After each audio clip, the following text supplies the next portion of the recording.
HOA Karen broke into my lake house without knowing I was inside with the state attorney general. She thought the cabin was empty. She thought she could dig for dirt. She thought nobody would ever know. But the truth is, the most powerful man in the state was standing right behind me that night, and what happened next changed everything. Welcome back to HOA Unit, where the craziest neighborhood stories come to life. My name is Daniel. I live in a quiet neighborhood by the lake. And when I'm not working my day job, I'm usually dealing with the never-ending drama of our HOA. But this time, Karen went too far, and she had no idea. She just broke into the wrong house. I remember that night clearly. The air around the lake was calm. The moonlight was spilling across the water. And inside my cabin, everything was quiet. I had spent the whole day preparing, cleaning up, making coffee, waiting for an important meeting. The meeting was not with a neighbor, not with a friend, not even with family. It was with the Attorney General of the state, the most powerful law figure I had ever met in person. We were sitting inside my small wooden cabin, the smell of pine in the air, papers stacked on the table, a fire burning soft in the fireplace. We had been talking for hours about the HOA, about the endless complaints, about the rules Karen had been breaking, and how she was using her position to control everyone in the neighborhood for the first time. I felt like maybe justice was possible, but then it happened. A sound at the door, a sharp click, a slow creak. At first I thought it was the wind, or maybe an animal brushing against the wooden frame, but then I heard it again.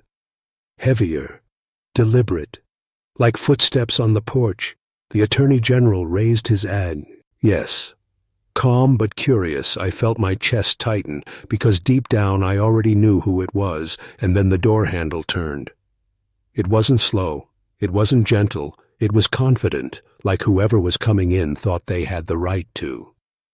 The door swung open, and there she was, Karen, her short blonde hair stiff with spray, her arms crossed like she was about to scold someone, her eyes narrow, sharp, searching the room, and that smirk I had seen so many times in the neighborhood.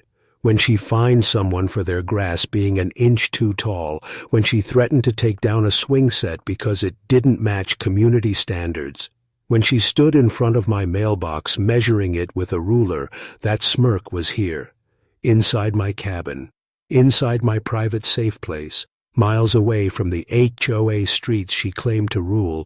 She stepped in without knocking, without hesitation, without permission.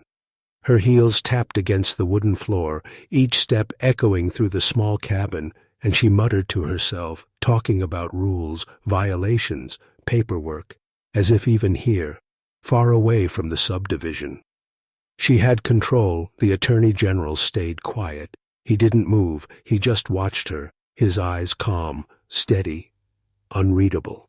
But me, I could feel the anger rising in my chest, the violation, the audacity. I wanted to speak, I wanted to shout, but something in me whispered, wait, so I stayed hidden in the corner, my breath slow, watching as she marched deeper into the room. Karen opened drawers, she moved papers, she looked at shelves as if she expected to find secrets, she whispered things under her breath.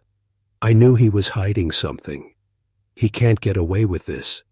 I'll show him who really runs this community. Her voice grew louder with each word, her arrogance filling the cabin like smoke, and still, she had no idea I was there, and no idea who else was sitting quietly in the shadows. The Attorney General leaned back in his chair and crossed his arms. The crackling firelight flickered against his face. But Karen was too busy searching, too busy talking to herself, too busy planning her victory. She had no idea she had already lost. At that moment, I realized something about Karen. It wasn't just about rules for her. It wasn't about lawns, or mailboxes, or paint colors. It was about power. It was about control. It was about making people fear her. And here she was, in a cabin she had no right to enter, thinking she had finally trapped me. But little did she know, the trap was already set, and she had walked right into it.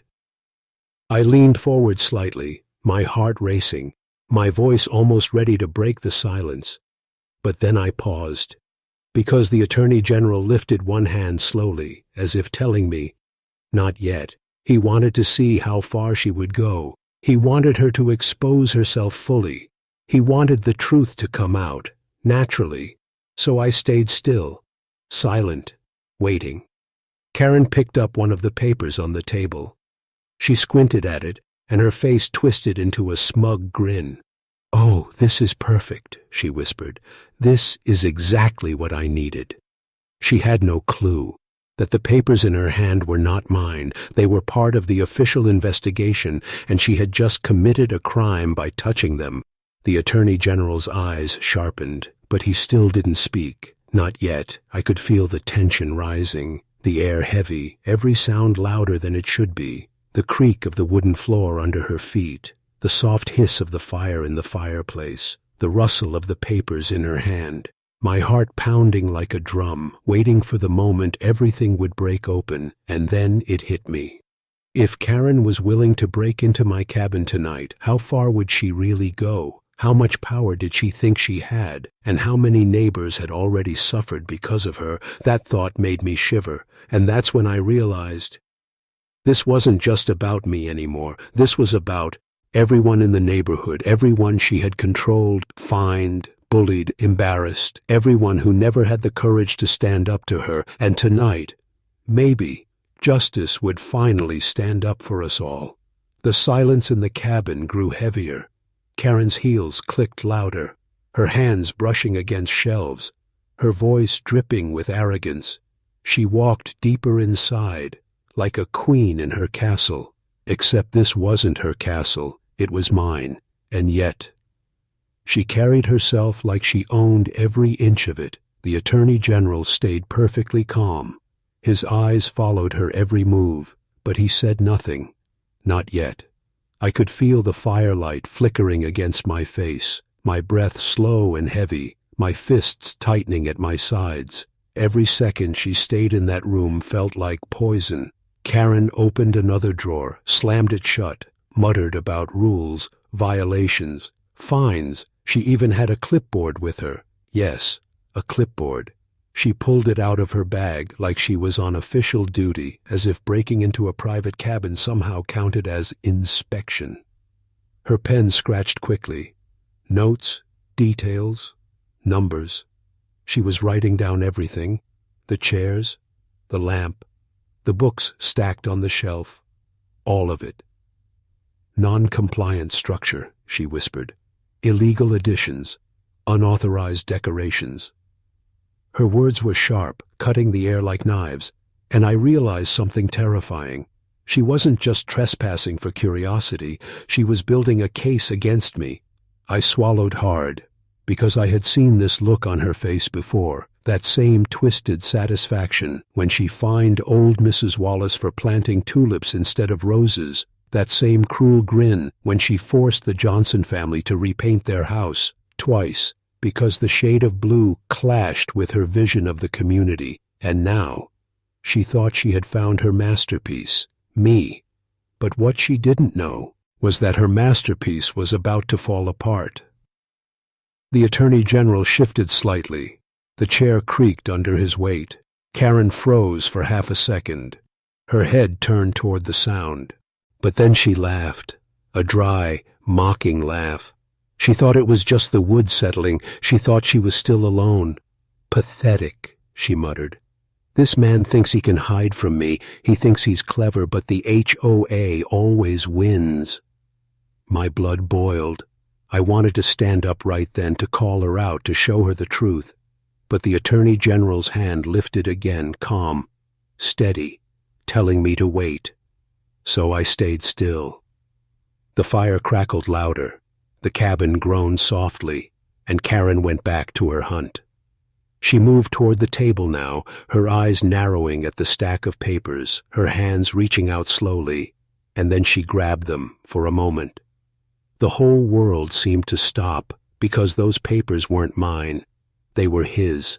Official documents, reports, legal findings, every word stamped with authority, and now they were in the hands of a trespasser. Karen smirked as she flipped through them, her eyes darting over the pages, her lips moving as she read bits out loud. Fraudulent fines, abuse of power, misuse of HOA funds.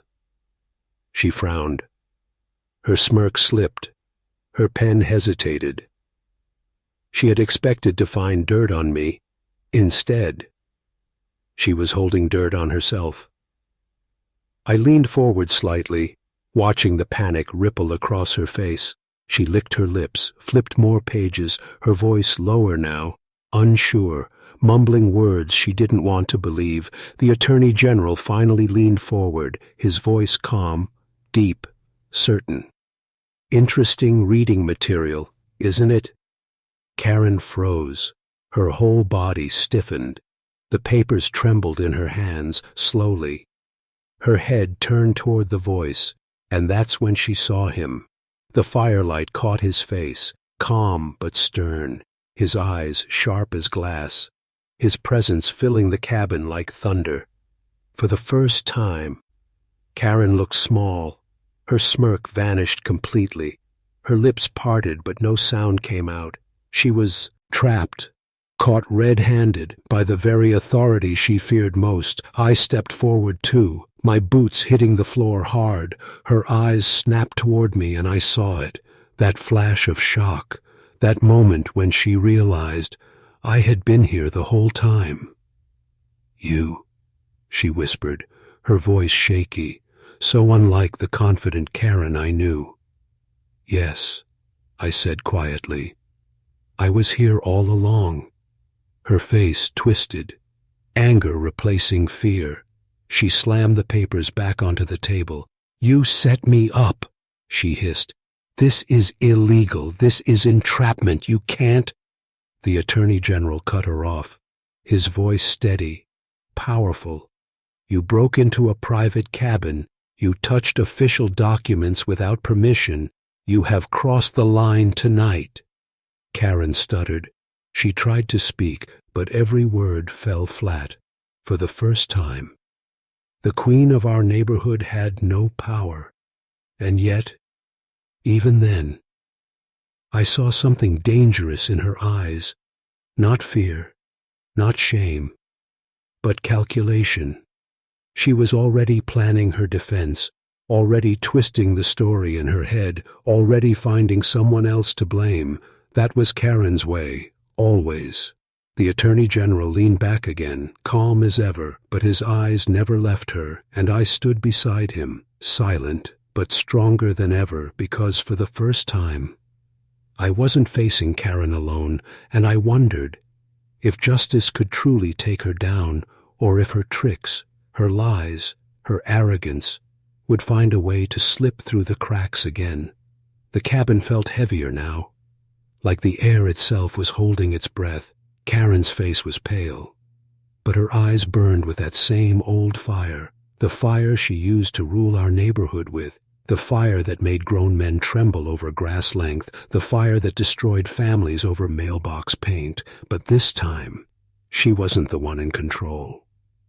The Attorney General leaned forward, his voice low, firm, steady. "You've gone too far." Karen laughed, a sharp, bitter laugh. It didn't sound natural, it sounded desperate, but she forced it anyway. "Too far," she snapped. "You think I'm scared of you. You think a title makes you power. Fool. I've been running a community for years. I've dealt with whiners, complainers, lazy homeowners. You're just another name on a list." Her voice shook at the edges, but her arrogance didn't fade. She straightened her shoulders, crossed her arms, and stared at him like she had stared at me so many times before. I felt my blood boil, every insult, every fine, every passive-aggressive letter taped to my door. It all came flooding back. But the Attorney General didn't flinch. His eyes stayed locked on hers. His tone didn't rise. He didn't argue. He didn't defend. He simply said one thing: "You are trespassing." The silence that followed was sharp. Karen blinked, her lips pressed tight, her jaw twitching. For a moment I thought she might crumble. But no. Karen never crumbled, she only shifted. "This isn't trespassing," she spat. "This is community business, this man." She pointed at me with venom. "Owes the HOA.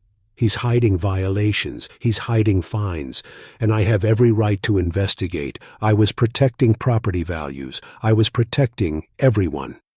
Her words cracked like a whip, and for a second, I almost laughed, because here she was, standing in my private cabin, miles away from the neighborhood, claiming she was protecting property values. The Attorney General raised an eyebrow, calm as stone. "Is this cabin under your HOA jurisdiction?" he asked. Karen hesitated, just for a moment. But in that moment, everything about her lie was exposed. Still, she pressed on. "Yes," she said finally. "Yes, it is. Everything he owns, everything he touches, affects our community. If I let him break one rule here, he'll break them all there. That's how chaos starts. That's how neighborhoods die." Her voice grew louder, her hands shaking now, her desperation spilling out like cracks in a dam. And I realized something chilling. She actually believed it. She truly thought she was the savior, the hero, the protector of our neighborhood, even as she broke into private property, even as she touched state documents, even as she stood in front of the highest law in the state. She still believed she was right.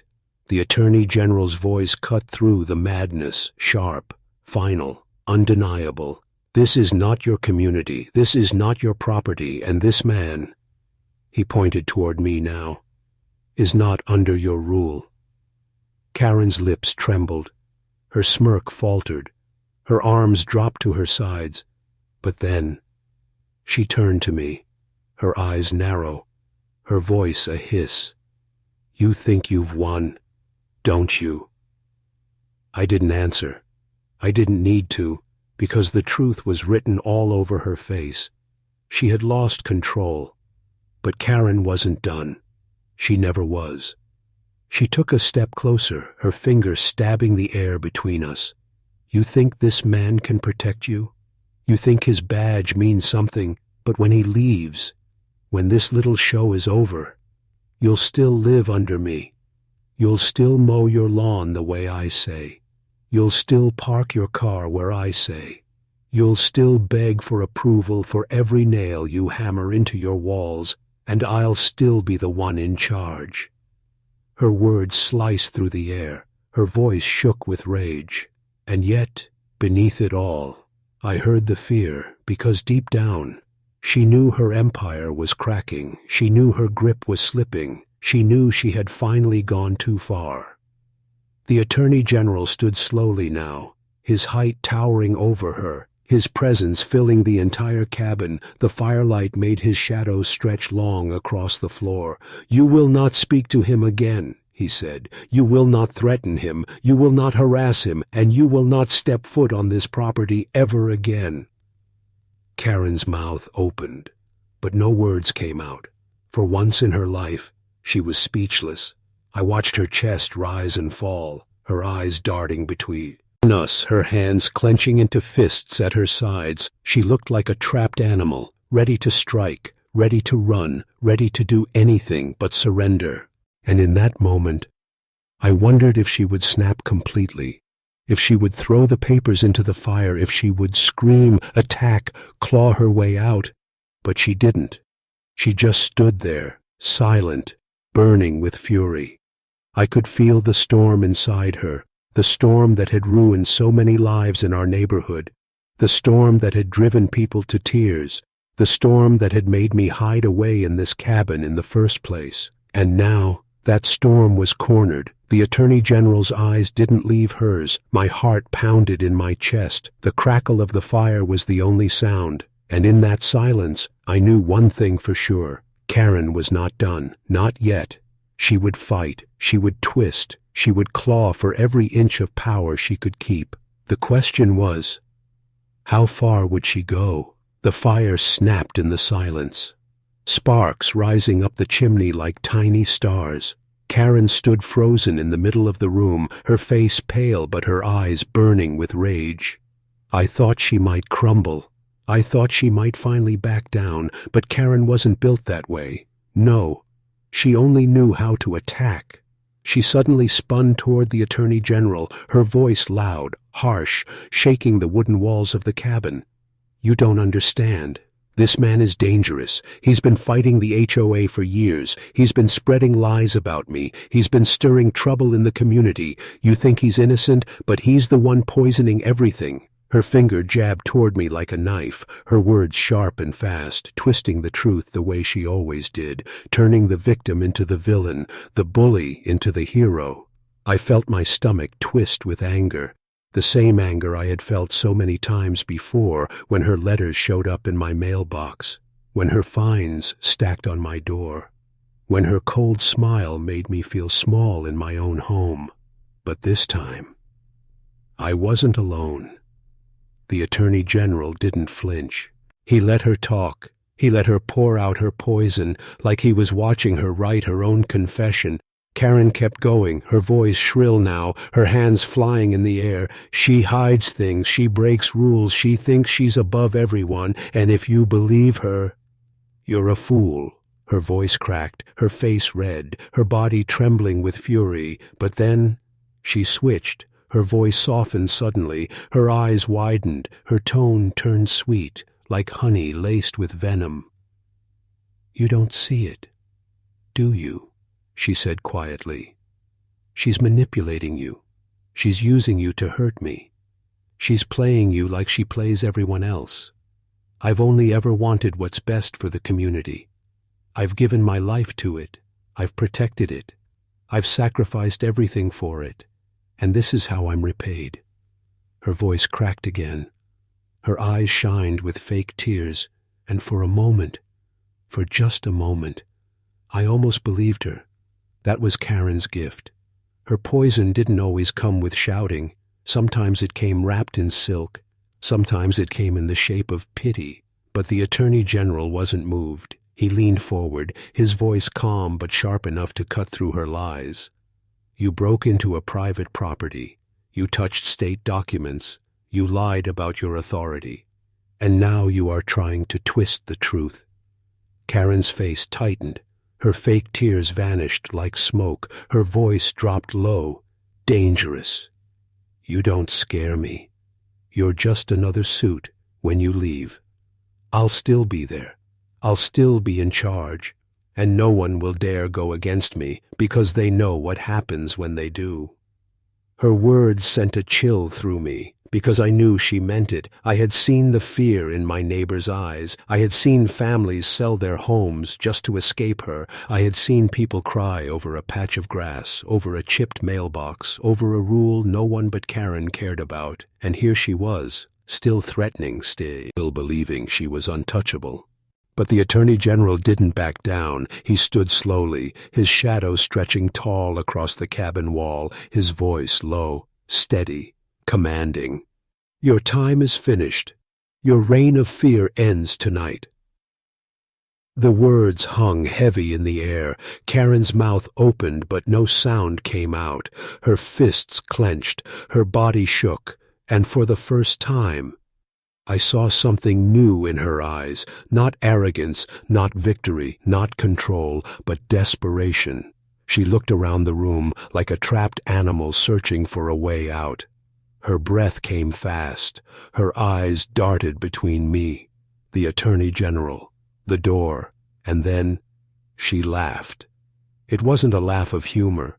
It wasn't a laugh of confidence. It was sharp, broken, wild, like glass shattering in the night.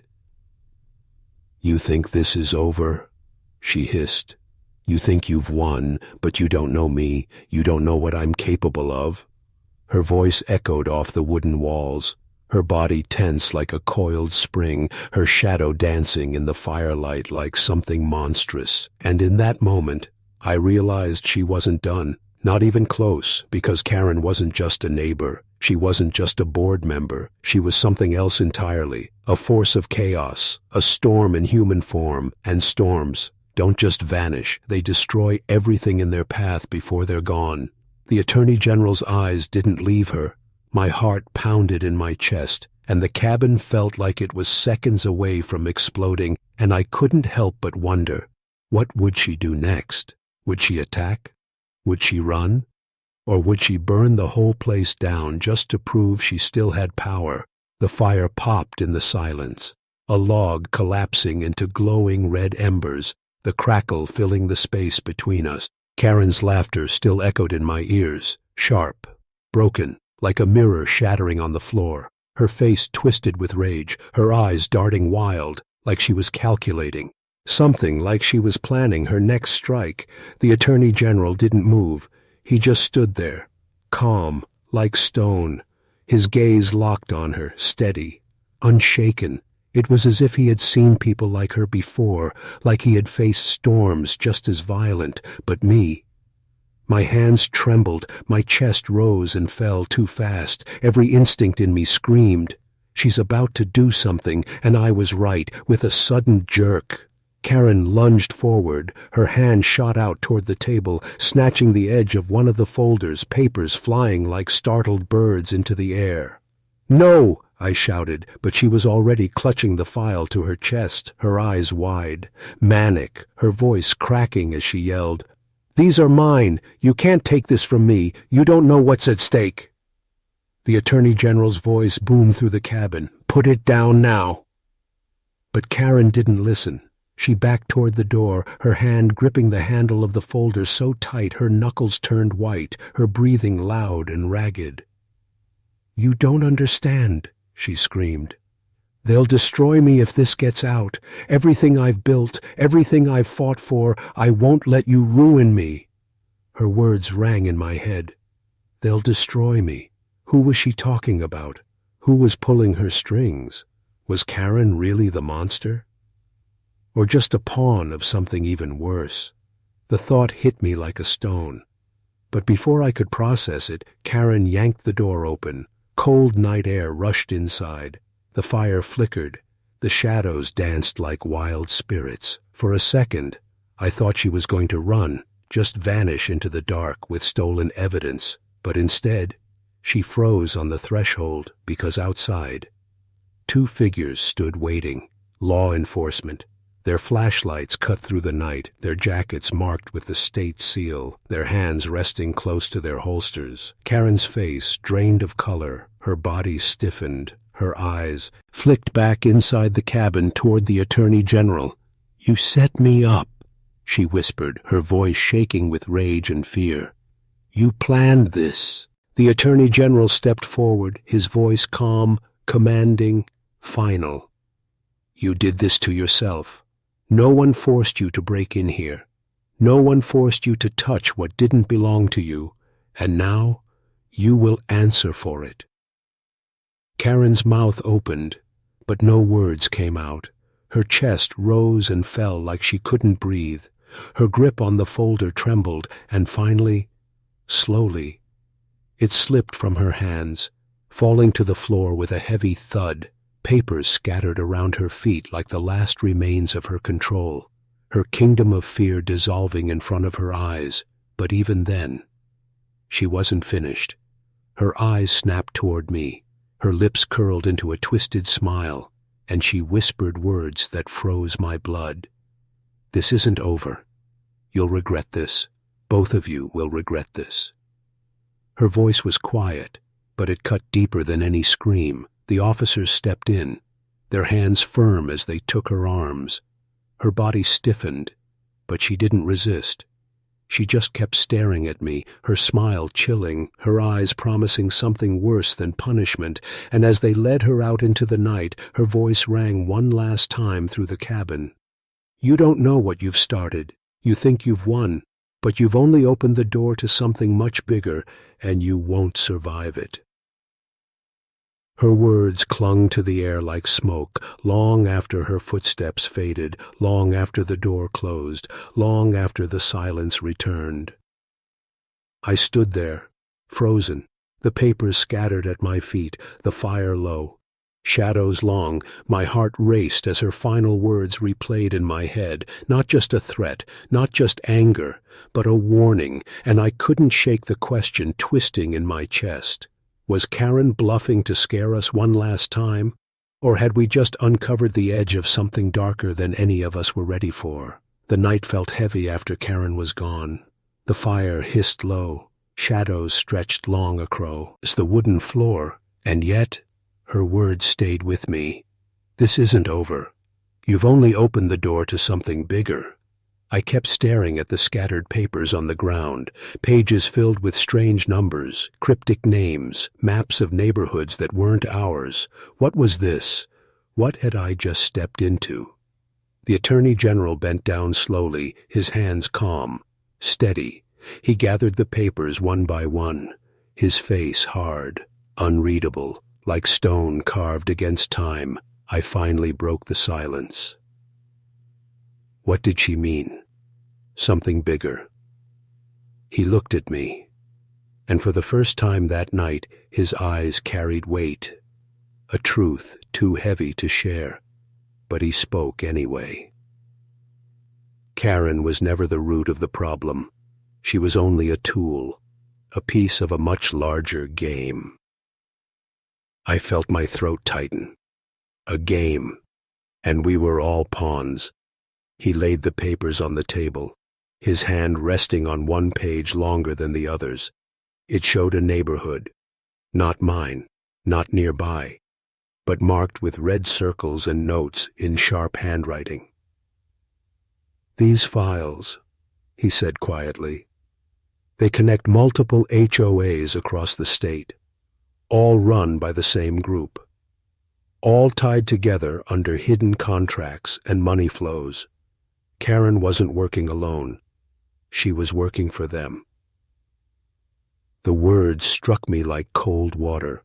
Multiple HOAs, all connected, all controlled, a hidden empire, and Karen, the face of it in our small world. My hands trembled as I whispered, "Are you saying this is bigger than one board? Bigger than my neighborhood?" His silence was the answer. The room felt smaller, the walls pressing in. The fire hissed again, like it knew something I didn't. Karen's final smile came back to me, her voice mocking. "You don't know what you've started." Maybe she wasn't bluffing at all. Maybe she had been right. The Attorney General finally looked me straight in the eye. "This is not just about rules or lawns or mailboxes. This is about control, real control, money, influence, power." I shook my head slowly. It didn't make sense. How could something as petty as a homeowners association be tied to something so massive? But then I remembered the endless fines, the constant threats, the way Karen always seemed untouchable, as if someone bigger had her back. Maybe this explained everything. The Attorney General placed his hand on the folder, his voice lowering, sharp, deliberate. "This is why I came here tonight. Not just to meet you, not just to listen, but to confirm what I suspected. Karen's slip-up tonight may have exposed the entire network, but we need to act carefully, or we'll lose everything." I swallowed hard, my head spinning. This wasn't just my fight anymore. It wasn't just a battle with a difficult neighbor. It was something far larger, something buried deep under the surface of suburban life. But then a knock shattered the silence. 3 slow knocks on the cabin door. The Attorney General froze, his eyes locked on mine. He raised a hand for me to stay silent. The fire crackled louder, the wind moaned against the window, and the knock came again. Heavier this time, my chest tightened. Was it Karen? Had she somehow slipped free? Was it the officers returning, or was it someone else entirely? The Attorney General moved toward the door. His steps slow, controlled. His hand hovered just above the handle. He turned his head slightly, his voice barely above a whisper. "No matter who it is, do not say a word."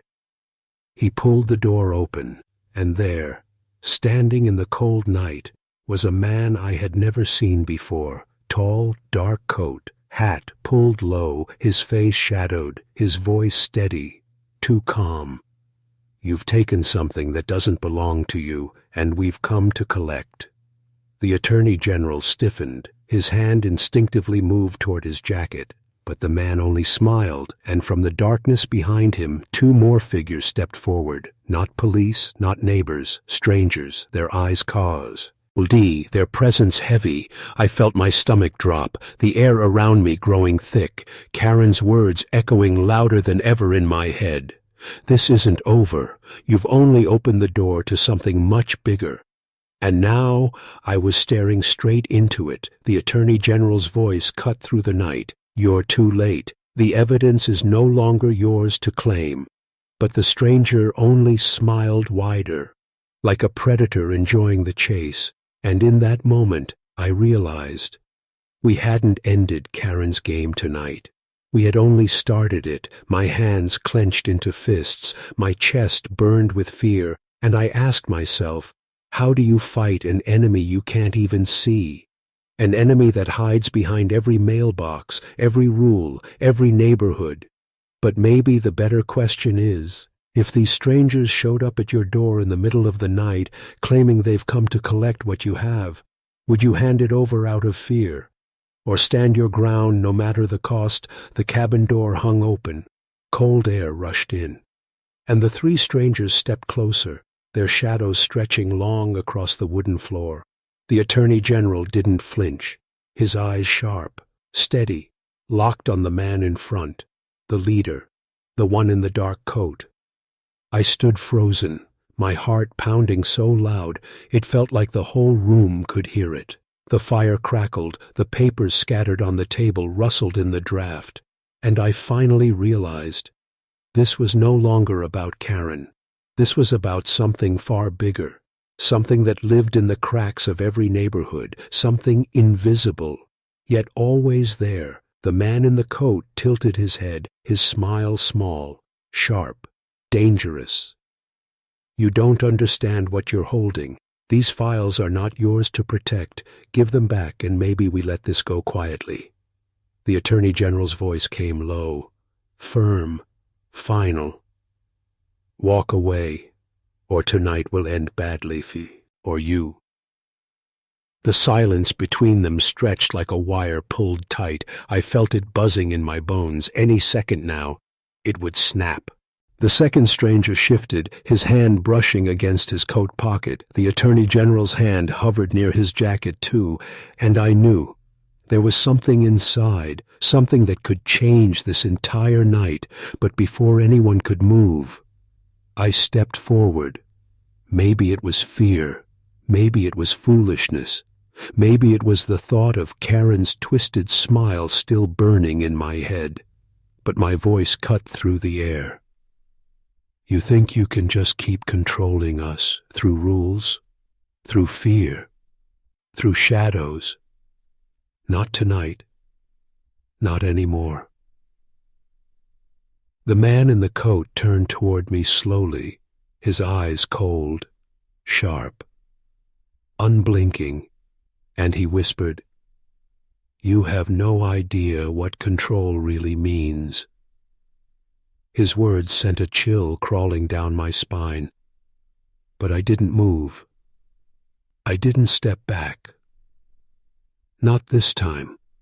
The Attorney General shifted forward, placing himself between me and the strangers. His voice rose like thunder in the cabin. "This is over. You've hidden behind your contracts, your boards, your threats for too long. But tonight, you stepped into the wrong room." The man's smile faltered, just slightly, but enough for me to see it. enough for me to feel a surge of strength in my chest. And then, everything happened at once. The third stranger lunged forward. The Attorney General moved faster. In one smooth motion, his hand flashed from his jacket, a badge, a weapon, authority itself. The cabin erupted with shouts.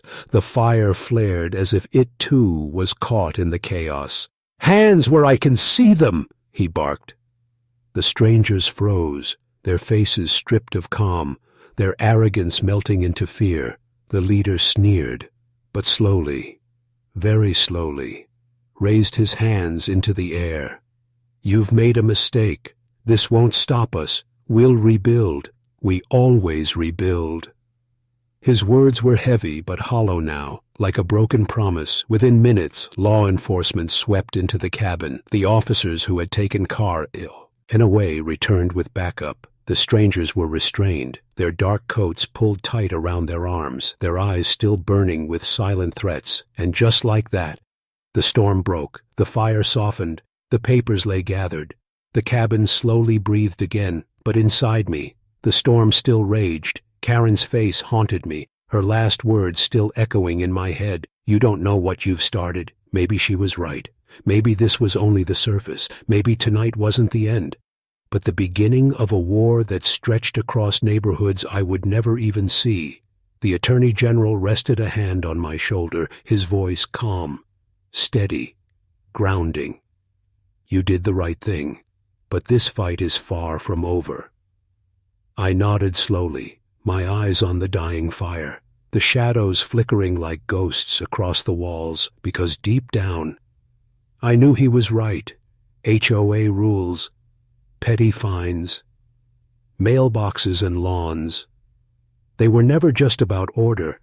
They were about power. And power never dies quietly. As the last ember cracked in the fireplace, I whispered to myself, "This isn't the end. This is only the first chapter." And now I can't help but wonder, if you were standing in my shoes that night, hearing Karen's warning, watching strangers come to your door in the dark, would you fight to uncover the truth, or would you walk away and try to forget, knowing the shadow of the HOA will always be waiting?